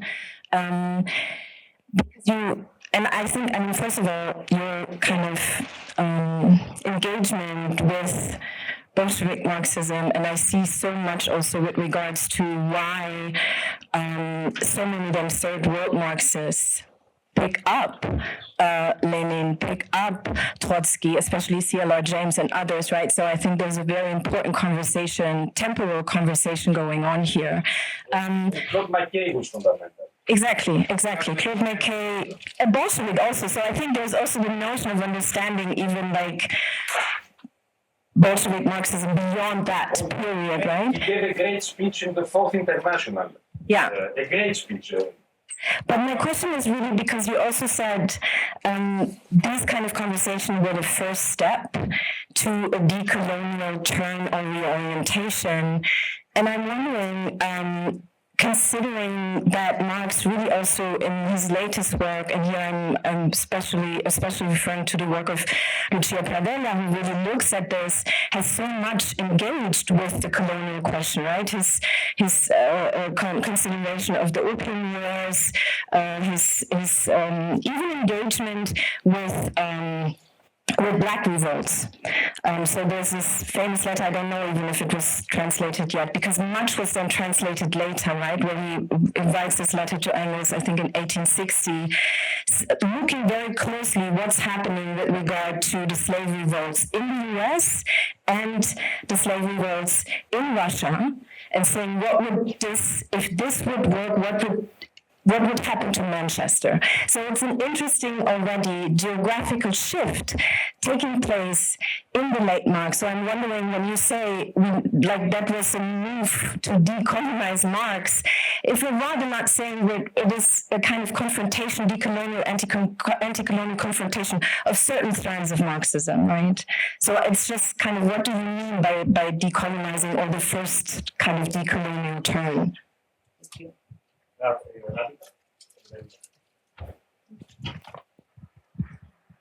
Thank you.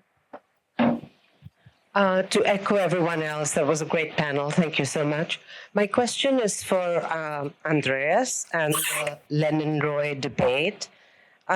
You point out how Lenin first disagreed with Roy's argument that the fate of the revolutionary movement in Europe depended on the success of revolutions in the East, and then came to agree with him. And you see this as an instance of decolonizing Marxism. But, a student I'm working with, Chris Balcom, has looked at Roy's later writings and found that when Roy returned to India, he realized that he completely misunderstood the Indian situation. So he found not a revolutionary proletariat, but by his account, people mired in religion, caste, etc. And Roy then came to repudiate his own position. So what do you do with this?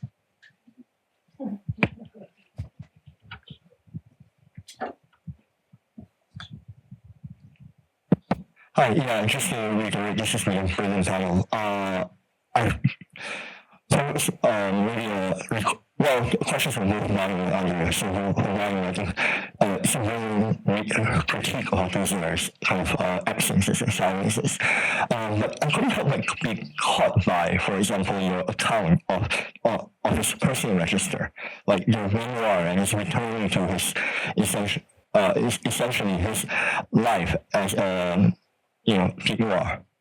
In that sense, I think we should resist a kind of reductionist of his political and philosophical thought to this particular person register, but I couldn't help but kind of think that seems to be something that might be worth returning to. It is, of course, in a manner that resurfaces again, right? And it's a very particular moment, and I was hoping we could maybe see a bit more about how perhaps his formation, his own kind of subject formation is a bit more shape, or maybe had some kinds of shadows in his thinking. For Andreas, this is a really fascinating talk, and I was thinking with you as well, because I think you made a very consistent point about this anti-colonial turn and international Marxist thought. What I'm wondering about is, I think, in a way, questions that's already been addressed already, this is already coming forth, right? But part of the big question I have is why? Why this moment, right? And it sounds like in your responses to the various questions is that it's not just Bolsheviks turning to the colonies, but in a sense the colonies themselves turning to Marxism. Right. And that was, I think, the undercurrent, the thing that was triggering in my thinking. This might be more of a comment and perhaps a question, that it sounds to me that what you're also signaling is a shift in the colonial context. One of the things, and this is partly self-interested, one of the things I've been struggling and thinking about is the late colonial. And it sounds to me that, this politicization of, anti-colonial activities in the colonies itself, in the late colonial context, was very much characterized also by this historical Marxism. So thank you both.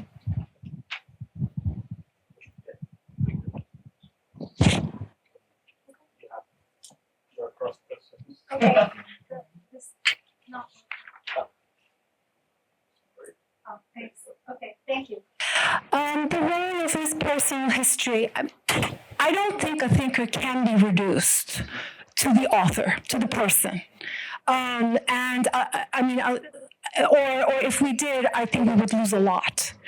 That being said, every thinker is also a person. They have a history, and that's not entirely irrelevant, especially if the purpose is to understand where they're coming from and what that might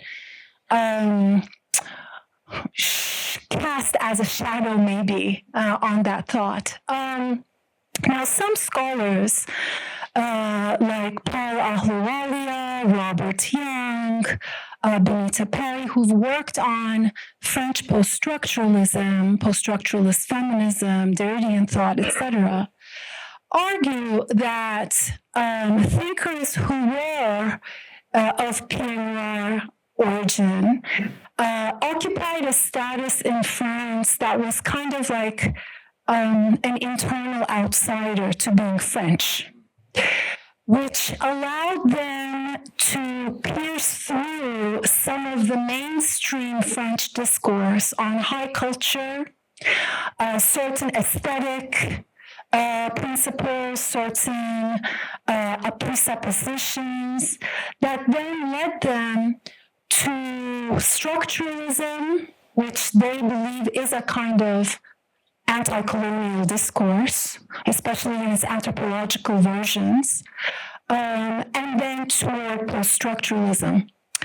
So that's maybe one aspect that I didn't really discuss. But then also the personal history is relevant, at least not so much the personal history, but the way Althusser narrates that personal history, because it's not so much about fact-checking, it's about the self-representation of his own life. And maybe this is not such a popular view, but it also does point to some of the limitations of an almost exclusively psychoanalytic approach that he takes to his own life, even as a Marxist. And there, as I tried to reconstruct from the various bits and pieces that it's not much in the whole narrative. It's really about mommy, daddy, and me. And it's not about Algeria at all. And that is interesting. Of course, it reveals a lot of things about their psychodynamics, etc. And I don't want to deny their importance, but it also renders him oblivious to the fact that they were settlers, to the fact that he tries to kind of compensate, emphasizing their poor and humble origins, etc. But that's not even the point. The point is to explain how he came where he came, and then the psychodynamics take over. So I think in that sense, the personal history sheds some light, but obviously I wouldn't ever reduce him to that. Thank you. Do you want to? Yes, all the great but difficult questions. Certainly, Marx's relation with colonialism is more complicated than I presented here. But even if we take all his, let's say, more serious engagements that are full of intuitions and thoughts, he never came into a systematic understanding of colonialism. And I'm wondering whether he even thought of integrating all these insights into his general theoretical framework. Although, yes, they are everywhere, even in the Communist Manifesto, in Das Kapital, chapter 28, in many places. On the Irish question, he discovers nationalism for the first time as anti-colonial force, the ones that you mentioned. But he never gave theoretical attention. It was mainly because he was a great thinker and very interesting insights, but never connected them into a general theoretical statement about the role of colonialism in his own understanding of capitalism. I think that's something that might characterize his relationship, that he was always very open to see developments in the colonies. But he never, and that brings me to your very big question, what do I mean by decolonization? Maybe in the sense that he never stepped to the colonies, from the perspective of the colonies. He never adopted the perspective of the colonies. And the Bolsheviks did that. And they did it consciously because they were in Russia. So they couldn't be really, as one delegate said to them, I think again, might have been Sultan Zadeh, he said to them, Russia is like the intermediary link between West and East, that condensates all the contradictions of both this kind of geopolitical division. So I would say that why I consider the Bolsheviks to have decolonized Marxism, at least at the epistemic level use of the term, is because they consciously adopted, they saw communism from the perspective of the colonial. And what do you see there? Anti-colonial struggles as being the dominant anti-capitalist struggle. So in that sense, but I need to be more careful with Marx because it's unfair to just say that he was a Eurocentric thinker. That would be unfair. I'm aware of that, yes. Now to Roy, I didn't know about his changes of views. I haven't followed. This became a liberal humanist. Yeah, I can follow his later a little bit, but not really deeply to look at his writings. But the question then that you raise is his fundamental contribution in the second and third congresses of the Comintern can be invalidated because himself changed his views about India? That's, I think, the theoretical question. Whether the one cancels the other. This... Because I think it's really important that we work with empirical and theoretical simultaneously, right?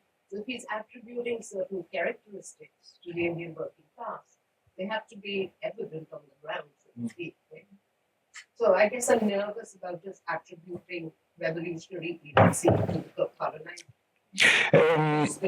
I think it was more than that. I think his contributions to this kind of decolonial term will not be only limited to the idea that the anti-colonial struggles are the main anti-capitalist struggles in the age of imperialism, or that the colonized is the main political subject, given that the Western working class has been integrated complicated because he had also a theory about colonialism as being the colonies being the economic foundation of the world capitalist system. So he tried to think different.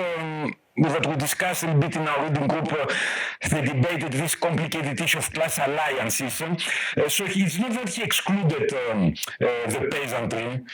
He engaged with this. Sometimes these debates become too obscure, and they got so much into the details of the balance of force among the different classes in the colonies, and so I will have to think about that. If his own renunciation of his earlier ideas invalidates his contribution, that will not be good. But I will think about it.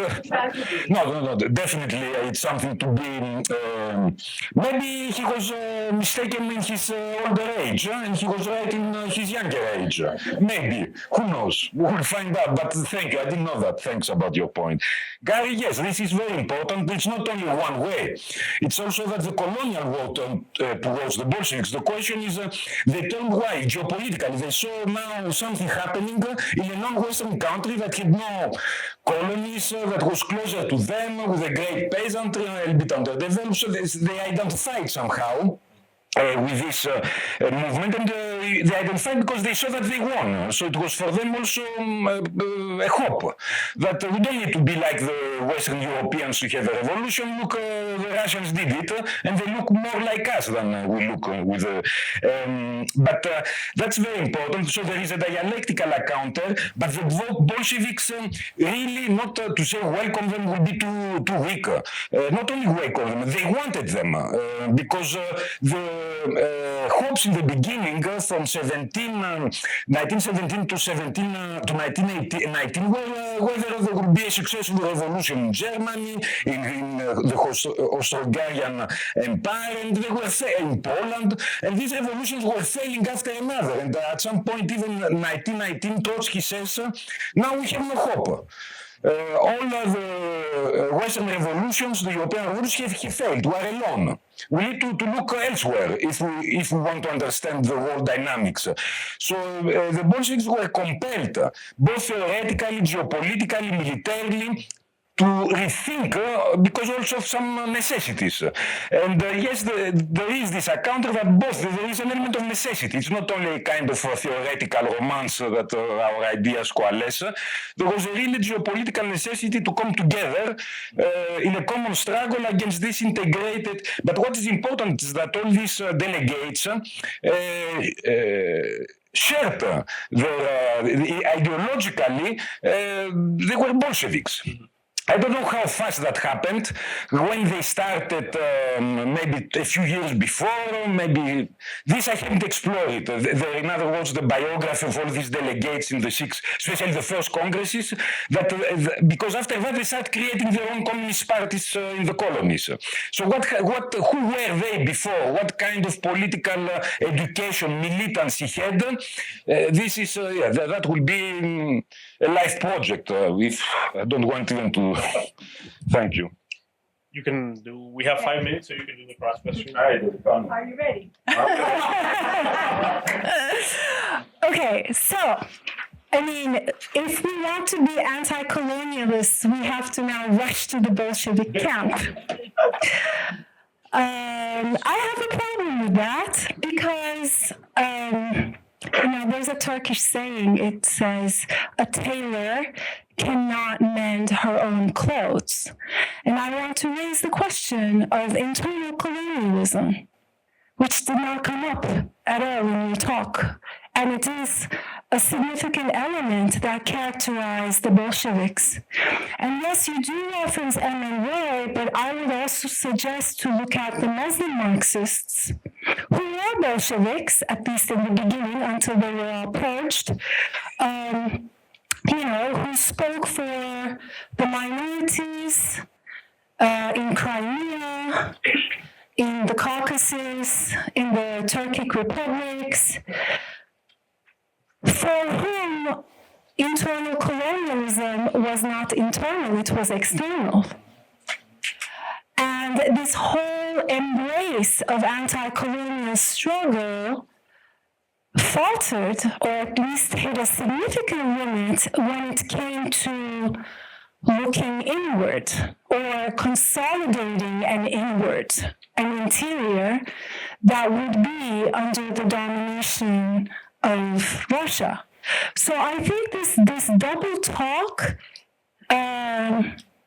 needs problematization, because otherwise the Baku Congress and the suppression of the Baku Congress cannot be accounted for, as the paradoxes of Soviet support for national liberation movements, sometimes at the expense of communist movements in the very same territories. So, for example, I'm thinking of Turkey, how the leading cadre of the Communist Party of Turkey, all 15 of them who had gone to Russia, were drowned in the Black Sea in order to aid the consolidation of the Kemalist national movement, national liberation movement, that was of a bourgeois character, if we were to adopt